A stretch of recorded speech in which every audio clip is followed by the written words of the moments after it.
علی بھائی آج کا آخری سوال ہے، آپ نے ایک ویڈیو میں سنن ابی داؤد کی حدیث نمبر 4656 کے تحت سیدنا عمر فاروق رضی اللہ تعالیٰ عنہ کی رضی ایک اللہ پیش تعالیٰ گوئی کا عنہ ذکر کیا جس کے مطابق سیدنا عثمان واقعی خلیفہ بھی بن گئے۔ رضی اللہ اس تعالیٰ پیش عنہ۔ گوئی کو ہم سیدنا عمر فاروق کی کرامت کہیں گے یا کشف اور علم غیب سے تعبیر کریں گے؟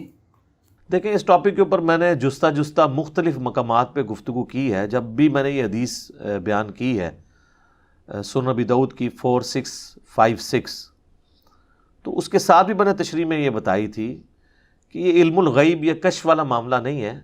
سیدنا عمر کی اسیسمنٹ آپ کہہ لیں، اور اللہ تعالیٰ نے آپ کے ذریعے وہ کرامت والا معاملہ اس اعتبار سے کر دیا، ان کو خود تو نہیں پتہ تھا۔ اگر ان کو یہ پتہ ہوتا کہ ان کے بعد سیدنا عثمان نہیں خلیفہ بننا ہے تو وہ 6 رکنی کمیٹی تو نہ بناتے، ڈائریکٹ حضرت عثمان کو ہی کر دیتے۔ صحیح بخاری میں آتا ہے نا کہ سیدنا عمر کو جب زخم لگا تو انہوں نے 6 رکنی کمیٹی بنائی اور فرمایا کہ میں اپنے بعد اس امر خلافت میں ان 6 بندوں کے سوا کسی کو حقدار نہیں سمجھتا کہ جن سے رسول اللہ اپنی وفات تک راضی رہے۔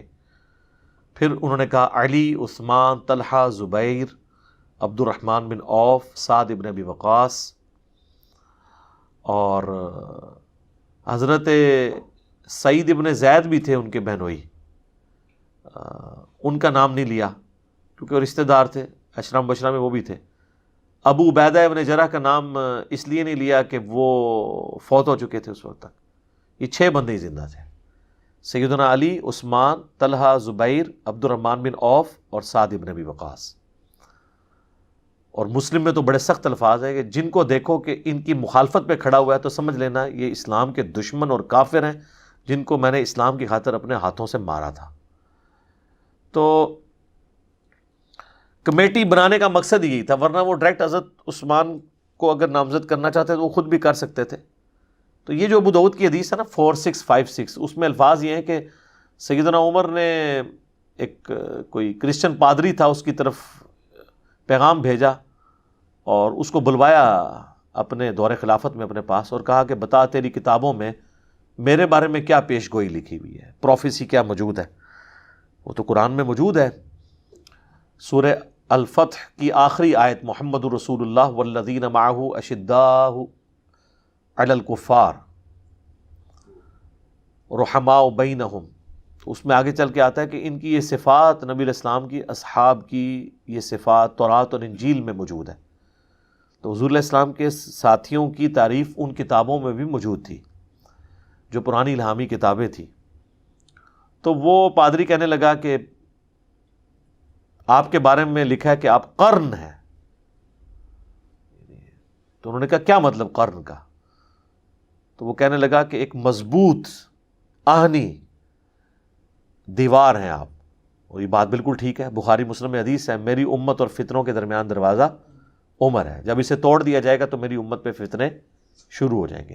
ہم سیدنا ابو بکر اور عمر کی خلافت کو خلافت محفوظہ سمجھتے ہیں، حضرت عثمان و علی کی خلافت بھی خلافت راشدہ ہے، لیکن وہ خلافت مفتونہ ہے، فتنوں کا دور ہے۔ اصل میں جو گولڈن پیریڈ ہے نا خلافت کا، وہ حضرت ابو بکر اور عمر کی خلافت ہے رضی اللہ عنہما۔ خود حضور جب کہہ رہے ہیں کہ عمر کے بعد فتنے شروع ہو جائیں گے، تو اس حدیث کے تحت اس کا کرن کہنا وہ بالکل درست تھا۔ پھر انہوں نے پوچھا کہ اس کے بعد جو خلیفہ آئے گا، اچھا یہ حدیث جو ہے نا ابو داؤد کی، اسے شیخ البانی اپنے منہج کی غلطی کی وجہ سے ضعیف کہتے ہیں، لیکن حدیث بالکل سونے کی مہر صحیح حدیث ہے۔ شیخ زبیر صاحب نے دارالسلام کی آپ ابو داؤد کھولے، اس پہ صحت کا حکم لگایا، اسی لیے ہم نے کربلا والے ریسرچ پیپر میں اس حدیث کو ڈالا ہے۔ تو انہوں نے پوچھا کہ اس کے بعد جو خلیفہ ہوگا، ان کا خلیفہ تو نیک ہوگا لیکن اپنے رشتہ داروں کو نوازے گا، وہ اس میں اقربا پروری ہوگی۔ یہ نیگیٹو اقربا پروری نہیں ہے، وہ تالیف قلب کے لیے بنو امیہ کو انہوں نے ساتھ اٹیچ کیا، لیکن ظاہر ہے کہ حضرت عمر کی پالیسیز تو یہ نہیں تھی، اور اس پالیسی کا اہتمام نہیں ہو سکا تو پھر اس کے نیگیٹو رزلٹ بھی سامنے آئے۔ تو اس پہ حضرت عمر کی زبان مبارک پہ یہ الفاظ جاری ہوئے، خدا عثمان پر رحم کرے، خدا عثمان پر رحم کرے، خدا عثمان پر رحم کرے، 3 دفعہ فرمایا۔ اس میں نے کہا تھا کہ یہ حضرت عمر کی اسیسمنٹ تھی جو واقعی کرامت کے طور پہ ظاہر ہوئی، کیونکہ ان کے دماغ میں پلاننگ ہوگی نا کہ میں 6 رکنی کمیٹی بناؤں گا اور ہو سکتا ہے وہ حضرت عثمان پہ متفق ہو جائے، لیکن کوئی کلیئر کٹ تو چیز نہیں تھی موجود. تو یہ کوئی کشف نہیں تھا ان کو ہوا، ان کی اسیسمنٹ تھی. قریبی لوگ جانتے ہوتے ہیں کہ کسی شخص کی عادتیں کیا ہے. اس حوالے سے میں نے کربلا والے ریسرچ پیپر میں کئی ایک احادیث بھی شامل کی ہیں. حضرت عثمان کا جو اپنے رشتہ داروں کے ساتھ نرمی والا رویہ تھا حضور کی مبارک زندگی میں بھی، اور اس کی وجہ سے ان کو بعد میں کیا نقصان اٹھانا پڑا، وہ آج ٹاپک نہیں ہے. آپ میرے یوٹیوب پہ ویڈیو دیکھ سکتے ہیں سیدنا عثمان کی شہادت کے اصلی اسباب. ایک تو جعلی اسباب کہتے ہیں نا، عبداللہ بن سبا تھا، وہ بعد میں آیا ہے، وہ حضرت علی نے اسے قتل کروایا ہے. حضرت عثمان کے گورنر بنو امیہ کے جو تھے، ان کے اپنے گورنر، وہ ان کی شہادت کا سبب بنے. ان کی غلط پالیسیز اور ایٹیچیوڈ جو تھا گورنروں کا. تو وہ 3 دفعہ ان کی زبان سے یہ الفاظ نکلے. باقی اگر کوئی کہتا ہے یہ ان کا کوئی کرامت اس حوالے سے ہے کہ ان کو کشف ہو گیا تھا، تو یہ غلط ہے. صحیح بخاری میں کتاب الشہادات چیپٹر میں حدیث موجود ہے. سیدنا عمر کہتے ہیں جب تک رسول اللہ ہم میں موجود تھے تو وحی کے ذریعے بھی ہم کسی کے دل کے اعتبار سے، اس کی زبان کے اعتبار سے فیصلہ کر دیتے تھے. اللہ وحی کے ذریعے اپنے نبی کو بتا دیتا تھا. جب سے حضور فوت ہوئے ہم ان کے ظاہر پہ اب فتویٰ لگائیں گے اور دن کا معاملہ اللہ کے اوپر چھوڑیں گے. ہمیں نہیں پتا کسی کے دل کے اندر کیا ہے. تو حضرت عمر تو خود اپنے کشف کی نفی کر رہے ہیں. لہٰذا یا ساریت الجبل والی روایت جو دلائل النبوہ امام بیہقی کی کتاب سے پیش کی جاتی ہے، جو مشکات میں بھی 3 جلد کے اندر موجود ہے، اس کی 2 اسناد ہیں، دونوں ضعیف ہیں. تو ایک میں تدلیس کا ایشو ہے، دوسری روایت جو ہے وہ ضعف کی وجہ سے ضعیف ہے. اس پہ شیخ زبیر صاحب نے پورا مضمون بھی لکھا ہوا ہے.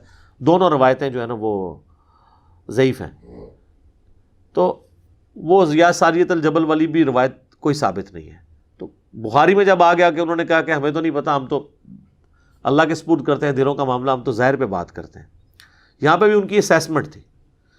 پھر انہوں نے پادری سے پوچھا کہ اس کے بعد جو خلیفہ بنے گا،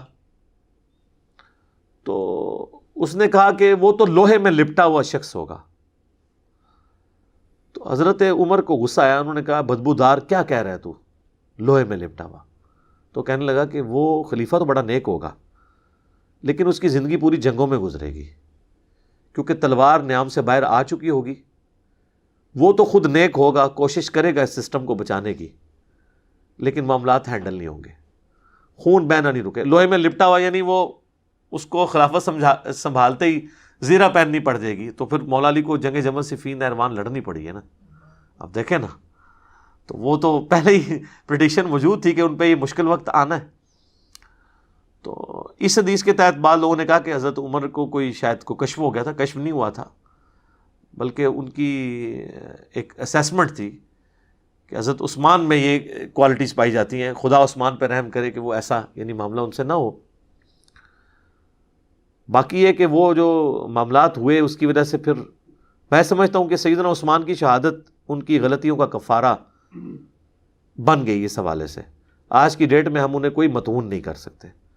وہ بخاری میں بڑی ڈیٹیل حدیث ہے نا، ایک صحابی نے خواب دیکھا تھا کہ آسمان سے گھی اور شہد ٹپک رہا ہے، اور رسول اللہ صلی اللہ علیہ وآلہ وسلم ایک رسی لٹکی ہے اس سے اوپر چڑھ گئے، اور پھر دوسرے شخص نے وہ رسی پکڑ لی، وہ بھی اوپر چڑھ گیا، یعنی حضرت ابو بکر. پھر تیسرے شخص نے رسی پکڑی، وہ بھی اوپر چلا گیا، یعنی حضرت عمر. پھر جب چوتھے شخص نے رسی پکڑی، یعنی حضرت عثمان، تو رسی ٹوٹ گئی.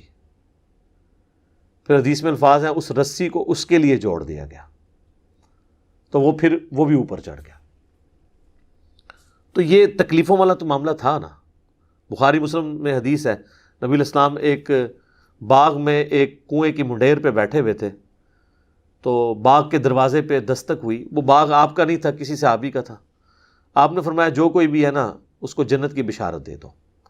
دروازہ کھولا تو حضرت ابو بکر. تو انہوں نے کہا رسول اللہ نے آپ کے لیے جنت کی بشارت دی ہے. تو حضرت ابو بکر آئے، نبی علیہ السلام نے ان کو دائیں طرف بٹھا لیا اس کنویں کی منڈیر پہ. تھوڑی دیر بعد پھر دستک ہوئی. بخاری مسلم کے الفاظ ہیں، نبی علیہ السلام فرمایا اب بھی جو آیا نا اس کو جنت کی بشارت دو. دروازہ کھولا تو حضرت عمر. حضور علیہ السلام نے ان کو اپنے بائیں طرف بٹھا لیا. تیسری دفعہ جب دستک ہوئی تو آپ فرمایا اب جو آیا نا اسے بھی جنت کی بشارت دو، لیکن ان مصیبتوں اور تکالیف کے ساتھ جو اسے پہنچیں گی.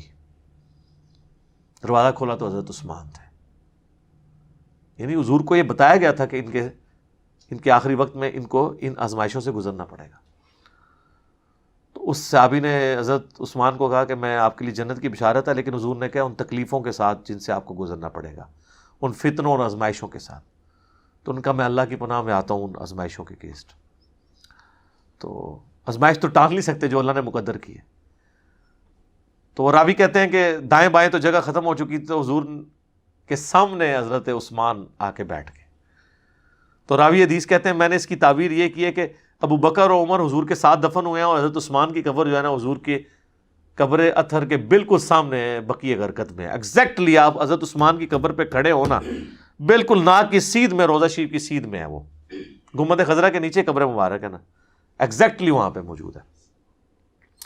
تو ان آزمائشوں کا تو یہ نہیں پتہ تھا کہ انہیں گزرنا پڑے گا۔ جامع ترمذی میں حدیث ہے، نبی علیہ السلام کے پاس سے ایک شخص گزرا جس نے سر پہ چادر اوڑھی ہوئی تھی، تو آپ نے اس کی طرف اشارہ کر کے فرمایا کہ فتنوں کے دور میں یہ شخص حق پر ہوگا۔ تو وہ صحابی کہتے ہیں میں نے دیکھا تو وہ حضرت عثمان تھے، تو میں نے حضرت عثمان کا چہرہ حضور کی طرف کر کے میں نے کہا کہ حضرت عثمان کے بارے میں آپ نے بات کی ہے؟ تو آپ نے فرمایا ہاں۔ پھر ترمذی میں حدیث ہے کہ حضرت عثمان نے کہا کہ مجھ سے رسول اللہ نے ایک عہد لیا تھا، میں اپنے اس عہد کے اوپر قائم ہوں، حتیٰ کہ میں مر جاؤں، رسول اللہ کے پاس ملاقات کے لیے پہنچ جاؤں۔ وہ عہد یہی تھا کہ اس تکلیف سے تمہیں گزرنا پڑے گا، صبر کرنا۔ بخاری مسلم میں حدیث ہے کہ مسلمان کو کوئی بھی دکھ، درد یا اندیشہ بھی پہنچتا ہے نا، اس کے اگینسٹ بھی اللہ تعالیٰ اس کے گناہوں کو معاف کر دیتا ہے۔ تو سیدنا عثمان سے بحیثیت انسان جو کوئی اجتہادی خطا ہوئی، تو ان کی شہادت ان کی ساری خطاؤں کے اوپر، اور ان کی پہلے کی زندگی، اسلام کے لیے قربانیاں، 3 موقع پہ جنت کی بشارت ترمذی میں جو آیا، ایک دفعہ کنواں اللہ کی راہ میں خیرات کیا، ایک دفعہ مسجد نبوی کے لیے زمین خیرات کر دی، ایک دفعہ غزوہ تبوک کے موقع پر کتنے جہاد میں جانے والے لوگوں کو سامان دیا۔ یہ سب چیزیں ان کی زندگی میں بہت بڑی قربانی ہے۔ اس کے علاوہ اشرم مبشرہ والی حدیث میں جنت کی بشارت الگ سے موجود ہے۔ اس سے بھی بڑھ کے میں جو سعادت سمجھتا ہوں ذو النورین ہونا، کہ نبی علیہ السلام کی اپنی 2 حقیقی بیٹیوں کا یہ کے بعد دیگرے ان کے عقد میں آنا، یہ بہت بڑے فضائل ہیں۔ اس کے اگینسٹ کسی کی زندگی میں 2-4 جگہ پہ کہیں پہ بحیثیت انسان کچھ مس ہینڈلنگ ہو، تو اس کی زندگی کو آپ 0 سے ملٹیپلائی نہیں کر سکتے۔ اب مولا علی کی طرف آ رہے ہیں، اسی حدیث میں جو آیا کہ وہ لوہے میں لپٹا ہوا ہوگا۔ یہ بھی سیدنا علی کے لیے ایک مشکل وقت تھا کہ ان کو بڑھاپے میں جا کے 60 سال کی عمر میں جا کے تلوار اٹھانی پڑ گئی دوبارہ سے، جب داڑھی بھی سفید ہو چکی ہے۔ جنگ جمل صفین نہروان لڑنی پڑ گئی۔ المستدرک الحاکم میں، سنن نسائی الکبریٰ کے اندر، دونوں کتابوں میں، اور مسند احمد میں، تینوں کتابوں میں یہ حدیث ہے کہ نبی علیہ السلام اپنی ایک زوجہ محترمہ کے گھر سے ایک دفعہ نکلے تو پیدل چلتے ہوئے آپ کا جوتا ٹوٹ گیا، تو آپ نے اپنے مبارک جوتی جو ہے حضرت علی کو گانٹھنے کے لیے دی۔ تو حضرت علی ایک جگہ بیٹھ کے اس کو سیدھا کرنا شروع ہو گئے، تو حضور علیہ السلام تھوڑے قدم آگے جا کے ایک درخت کے نیچے آپ رک گئے، اور راوی کہتے ہیں ہمارے اندر ابو بکر عمر بھی موجود تھے اس وقت۔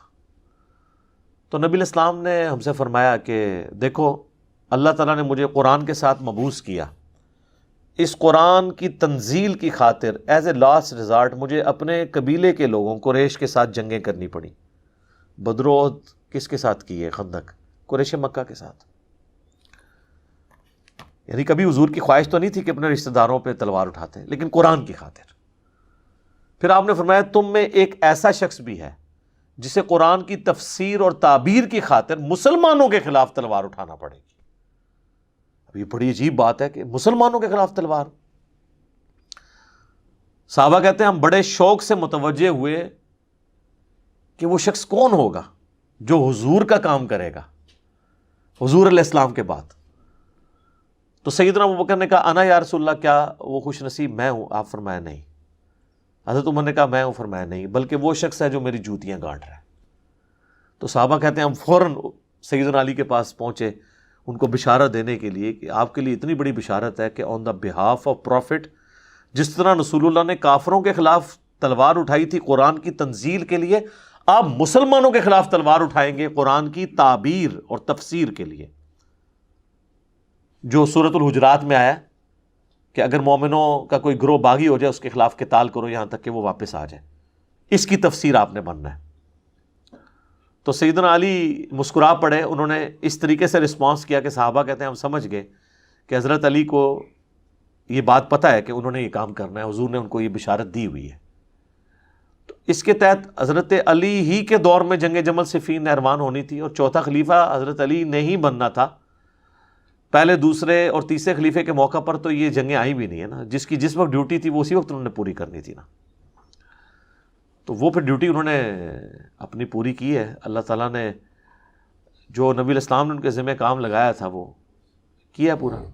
اچھا, اب یہ حدیث جو ہے نا ان کے گلے پہ بڑی اٹک جاتی ہے, کیونکہ اس کے ساتھ پھر وہ ابو داؤد ترمذی ابن ماجہ کی حدیث ہے, علیکم بسنتی و سنت الخلفاء الراشدین المہدیین, تم پر میری سنت اور میرے خلفاء راشدین کی سنت لازم ہے.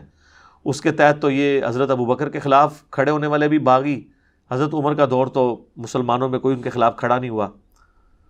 منکرین زکوٰۃ والا ایشو حضرت ابو بکر کے دور میں ہی ٹیکل ہو گیا. حضرت عثمان کے خلاف بھی بلوائی آئے, وہ بھی مسلمان تھے, تو اس دور میں بھی ہم حضرت عثمان کو حق پہ مانتے ہیں. اور حضرت علی کے دور میں بھی جو حضرت علی کے مخالفین ہیں ان کے مقابلے میں حضرت علی حق پہ تھے. ہمیں خلیفہ راشد کی پیروی کا حکم تھا اور وہاں پہ ان کو تلوار بھی اٹھانی پڑی.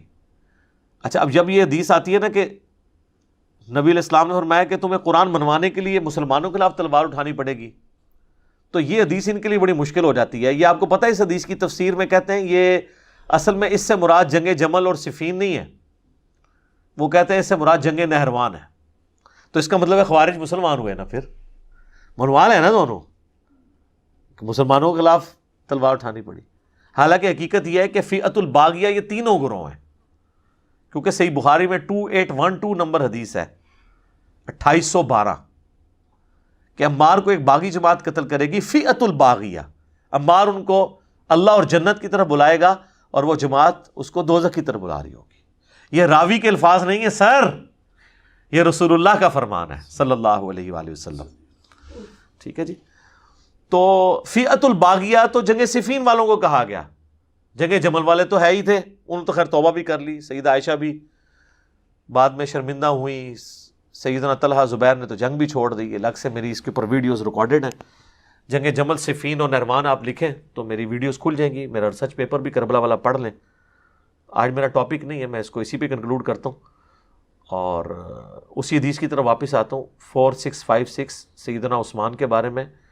حضرت عثمان رضی اللہ تعالیٰ عنہ کے بارے میں جو حضرت عمر کے کومنٹس تھے وہ کوئی کشف و الہام سے نہیں تھے, ان کی اسیسمنٹ کی وجہ سے. جیسے ساتھی لوگ آپس میں ایک دوسرے کو جانتے ہوتے ہیں کہ کسی کا ایٹیچیوڈ کس قسم کا ہے, تو اس طرح کے کئی ایک زندگی میں حضرت عثمان کے واقعات موجود تھے کہ جو ان سے بعض اوقات اپنے رشتہ داروں کے معاملے میں یعنی شفقت کا پہلو غالب ہوا. وہ آج ٹاپک نہیں ہے, آپ کربلا والے ریسرچ پیپر میں کئی ایک چیزیں پڑھ سکتے ہیں. ایک کاتب وحی جو مرتد ہو گیا تھا, حضرت عثمان کا رشتہ دار تھا, سنن نسائی میں ڈیٹیل حدیث موجود ہے. آپ نے فرمایا غلاف کعبہ میں بھی پاؤ اسے قتل کر دینا. حضرت عثمان نے اسے پناہ دے دی, حضور کے سامنے جو ہے وہ پیش کیا. عبداللہ بن سعد ابی سرہ, تو نبی علیہ السلام نے اپنا چہرہ انور پھیر لیا, دوسری طرف سے آ کے پیش کیا, یا رسول اللہ اس کی توبہ. حالانکہ حضور تو فرما چکے تھے کہ غلاف کعبہ میں لپٹا ہو. باقی 3 قتل ہو گئے, اس کو تو پناہ مل گئی تھی, اور حضور تو نہیں چاہتے تھے پناہ ملے, کیونکہ یہ کاتب وحی تھا اور مرتد ہوا تھا. کاتب وحی مرتد ہوا ہو تو پھر معاملہ تو بڑا خطرناک ہے. 3 دفعہ ایسے ہوا, چوتھی دفعہ نبی علیہ السلام نے شفقت فرمائی. ٹھیک ہے, جب وہ چلا گیا تو آپ نے فرمایا کہ تم میں کوئی ایک شریف آدمی بھی ایسا نہیں تھا کہ وہ دیکھ رہا ہو کہ میں اپنا رخ انور پھیر رہا ہوں تو اٹھ کے اس کو قتل کر دیتا, جس کے بارے میں عثمان مجھ سے پناہ مانگ رہا تھا. جب میں نے حکم دیا تھا کہ غلاف کعبہ میں بھی لپٹا ہوا تو قتل کر دو, تو تم نے اس چیز کا کیوں کیا کہ میں تمہیں ڈائریکٹلی حکم دوں؟ میرا چہرہ انور پھیرنے سے تم نے سمجھ نہیں لیا کہ اسے مار دو؟ تو صحابہ نے کہا یا رسول اللہ, آپ اگر ہمیں ایک دفعہ آنکھ سے اشارہ کر دیتے نا تو ہم اسے ادھر ہی تکا بوٹی کر دیتے. تو نبی علیہ السلام فرمایا کہ نبی کے لیے شایع نہیں کہ وہ آنکھ سے کسی کو اشارہ کرے, یہ اس کے اخلاق سے بلند تر چیز ہے. لیکن نبی علیہ السلام کو ظاہر ہے کہ, اور پھر یہی جو ہے نا یہ مصر کا گورنر تھا, اسی کی وجہ سے حضرت عثمان کے لوگ خلاف ہوئے اور وہ دیکھیں کس جگہ ایک معاملہ مس ہینڈل ہوا اور اس کے ایفیکٹس کہاں تک جا کے نکلے. اس کو ویسے پنجابی میں ایک محاورہ بولا جاتا ہے کہ ہاتھاں نال لائیاں ہوئیاں گنڈاں جہڑیاں نے وہ دنداں نال کھولنیاں پیندیاں نے. یعنی جو ہاتھ سے آپ گرہ لگاتے ہیں نا وہ پھر اتنی مضبوط لگ جاتی ہے کہ وہ ہاتھ سے نہیں کھولتی, پھر دانتوں سے کھولنی پڑتی ہے. تو اس طرح کی ایکٹیویٹیز, اس طریقے سے مروان اور اس کے باپ حکم کو نبی الاسلام نے شہر بدر کر دیا تھا. حضرت ابوبکر کے دور میں حضرت عثمان نے بڑی کوشش کی, رشتہ دار تھے کہ ان کو اندر لے آئیں. حضرت ابوبکر نے نہیں اجازت دی, حضرت عمر نے اجازت نہیں دی. اپنے دور میں وہ لے آئے, اپنی بیٹی کا بھی نکاح کر دیا کہ شاید یہ سدھر گئے ہوں. اور وہی مروان ہے جس نے مور لگا کے تو وہ محمد نبی بکر اور باقی لوگوں کے لیے قتل کا فتویٰ جاری کیا تھا, جس کی وجہ سے اہل مصر ان کے خلاف ہوئی. حضرت عثمان کا محاصرہ کر کے انہیں شہید کر دیا. تو اس کے پیچھے بھی وہ ایک رشتہ داری والی شفقت. پھر مسلم شریف میں جو حدیث ہے, جو ولید بن عقبہ جو ان کا ستیلا بھائی تھا حضرت عثمان کا, اسے کوفے کا گورنر لگایا, وہ اس نے شراب پی کے نماز پڑھائی. مسلم شریف میں آتا ہے, سلام پھیر کے کہتا ہے میں 2 پڑھائی نے, یہ 4 پڑھائی نے. اسے پتہ ہی نہیں تھا. شکایت پہنچی, کوڑے بھی لگوائے گئے. حضرت علی موجود تھے, حضرت عثمان نے کہا اسے کوڑے لگاؤ. حضرت علی نے حضرت حسن ابن علی سے کہا کہ اٹھ اسے کوڑے لگا. تو حضرت حسن نے اپنے باپ کے بھی حکم نہیں مانا. انہوں نے کہا جو ان کی میٹھی کھاتا ہے وہی کڑوی بھی چکھے, کیوں اس طرح کے گورنر ہمارے اوپر لگاتا ہے. یعنی اس کا مطلب تھا. پھر بنو امیہ بنو ہاشم کی جنگ شروع ہو جائے گی, ایک کولڈ وار. تو حضرت حسن وہاں سے چلے گئے, حضرت علی اپنے باپ کا حکم نہیں مانا. اتنی ناراضگی تھی, وہ سمجھتے تھے کہ یار کیوں اس طرح کے لوگ ہم پہ مسلط کیے ہیں حضرت عثمان نے. پھر ایک اور صحابی تھے, ان کو حضور سیدنا علی نے حکم دیا تو انہوں نے کوڑے لگائے. 40 پہ پہنچ کے انہوں نے کہا کہ رسول اللہ صلی اللہ علیہ وسلم 40 لگواتے تھے, حضرت ابوبکر نے بھی 40 لگوائے, حضرت عمر نے 80 لگائے. مجھے دونوں پسند ہیں لیکن 40 پہ اکتفا کرتے ہیں, 80 بھی لگوا سکتے تھے. تو وہ آہستہ آہستہ ساری چیزیں پائل اپ ہوتی گئی. پھر صحیح بخاری میں آتا ہے کہ حضرت عثمان کے گورنروں کی شکایت جب حضرت علی کے پاس آئی کہ یہ مال غنیمت کو اس طریقے سے تقسیم نہیں کرتے, تو حضرت علی نے اپنے بیٹے محمد بن حنفیہ کو, جو حنفیہ نامی عورت سے ایک دوسرا بیٹا تھا, اس کو بھیجا ایک نبی الاسلام کی تحریر دے کے کہ جاؤ عثمان کو کہو کہ اپنے گورنروں کو اس تحریر کے مطابق حکم دیں کہ وہ مال غنیمت تقسیم کریں. تو وہ کہتے ہیں کہ میں جب لے کے پہنچا تو حضرت عثمان نے کہا کہ مجھے اس تحریر کی حاجت نہیں ہے. وہ کہتے ہیں میں لے کے واپس آیا, حضرت علی کو اپنے باپ کو بتایا تو حضرت علی نے کہا کہ اس تحریر کو نا وہیں رکھ دو, اسی طاقچے میں جہاں سے اٹھائی تھی.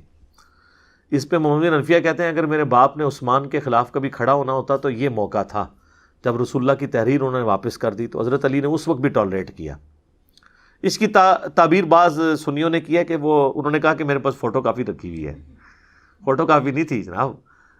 تو وہ اس طرح کئی ایک چیزیں جمع ہوتی رہی. تو وہ پھر ایک جمع ہوتے ایک انبار لگ گیا. تو وہ پھر آزمائشیں جو ہے نا وہ آئیں.